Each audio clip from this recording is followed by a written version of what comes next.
Howdy everyone.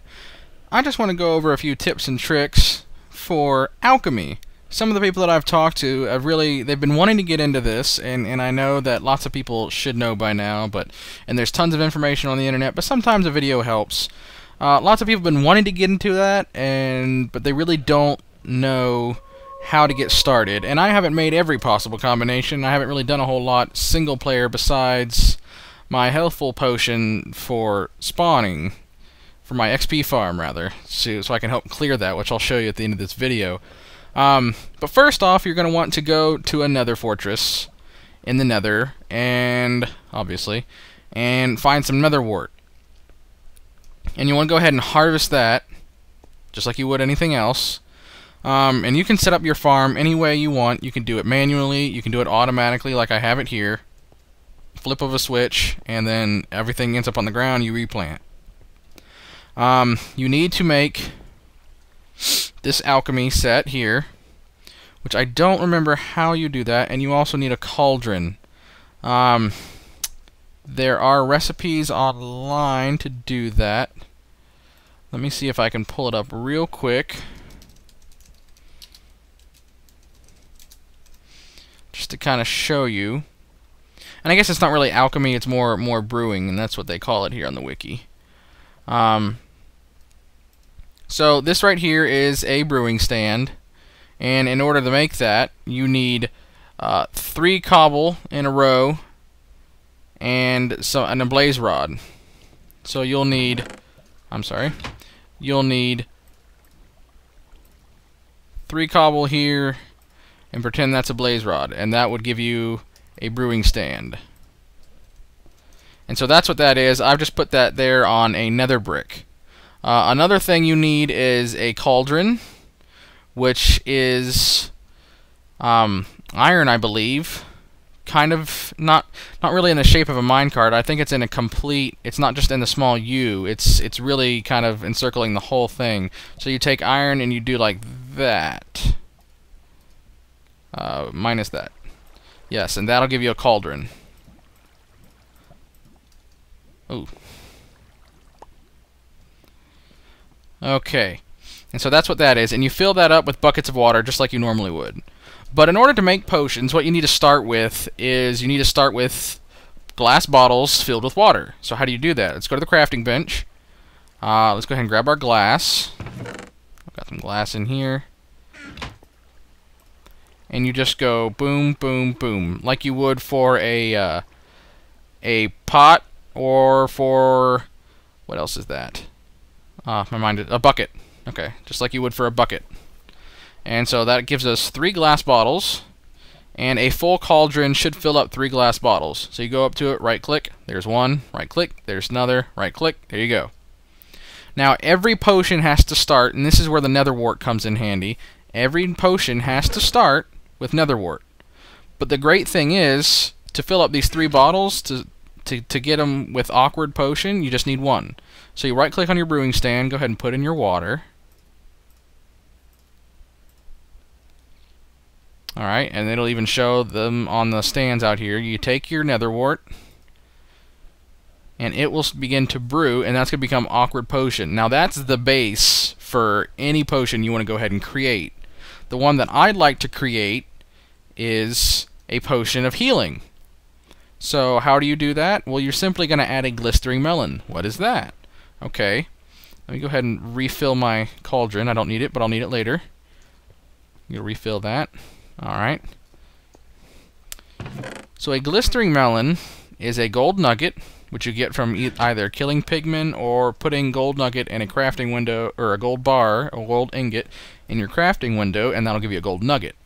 But what you do is you just take the melon, put it on the bottom, gold nugget, put it on the top, and you get a glistering melon. Pretty simple. Pretty straightforward. This is for the potion of healing. Okay? So we have an awkward potion, has no effects. Go ahead and take our glistering melon, just like we did with the nether wart. Boom. And that'll begin to brew, and that will become a potion of healing.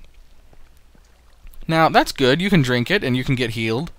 And there are different modifiers to it that you can increase the strength or the length of the potion. I would refer you to the wiki to know all that. Here's just a quick start guide. But what I want for my instance, and what is also good, is a splash potion. So you can throw it and boom, it'll explode and you'll get the effects as long as you're in the area. It's an area of effect. So here we go, potion of healing. Now I want those to be splash potions, okay? So I grab some gunpowder, which can be collected from creepers. Just take 1 gunpowder, put it in here just like all the rest, and when that's done brewing, you'll go ahead and you'll have a splash potion of healing. And that works out well, as I said, for my XP farm, because any undead mobs, so zombies or skeletons, when you throw a potion of healing at them, it will actually damage them. If you throw a potion of damaging at them, it will actually heal them. I found that out the hard way. But just remember that it's opposite with the undead. So don't get that confused. So now, if that's done brewing, we now have instant health splash potions of healing.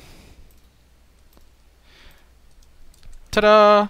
So it's not all that difficult, and I'll put some links to the wiki in the description, and that'll show you kind of some of the different recipes and things you can do with it. And it's really cool. You can do some invisibility, you can do some speed, you can do quite a few different things. You can do potions of strength, and yeah, it's pretty useful. I think they're probably more useful in an SMP environment rather than just doing single player, because you kind of want to, a leg up on your opponents.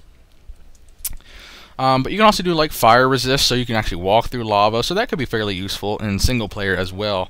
Just you do some experiments with this and go ahead and have fun.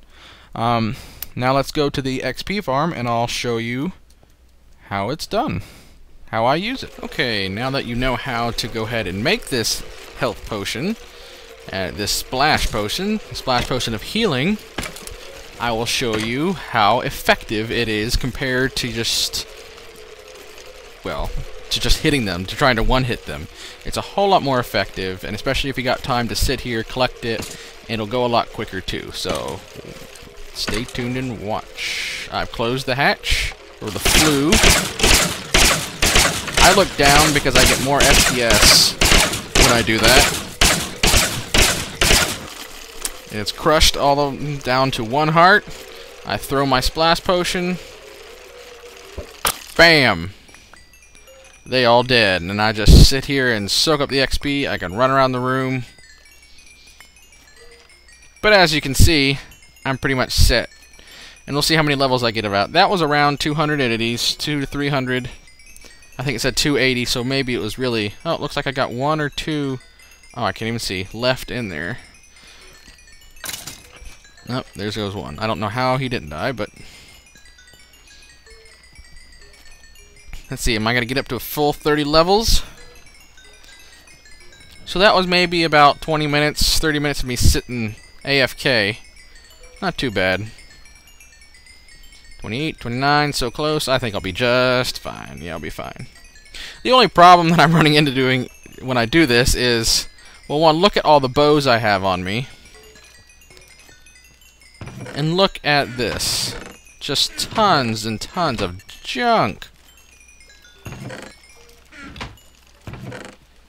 I need to put another rack trash can down here, because I've just got all this junk that I can get it anytime I want. I hate to throw stuff away that I might, one day need or use, but I mean I can get it anytime, night or day with this spawner. So I'm just gonna toss away what I don't want, and I'm just gonna let this junk despawn. I could care less if it's here. I'll pick up the rest. I just don't like it littering around here. Let's do that again. Let's see. Get rid of you, and I got a good 33 levels out of that, so that's nice. You. I think that's everything. Oh, I've got 45 sitting here in my inventory. And my hotbar I don't want. Okay, because look at all this junk. I've got loads of it. Just bloody loads. Loads of it. Don't need it anymore. So, that's effective. I can open my flue up. It's a fireplace term. And so I can get my skeletons back. But it's very effective. I would definitely recommend, if you're going to do this setup, don't do the one hit, because that'll take forever and you'll have to keep eating. Do the splash potion of healing. So I hope that was a helpful tip and trick to get you started with brewing. If you have any comments or questions, please leave them below. If this was helpful to you, please go ahead and like the video. Other than that, please check out my series if you're interested. If not, I hope you enjoy Minecraft and have a happy brewing. See you next time.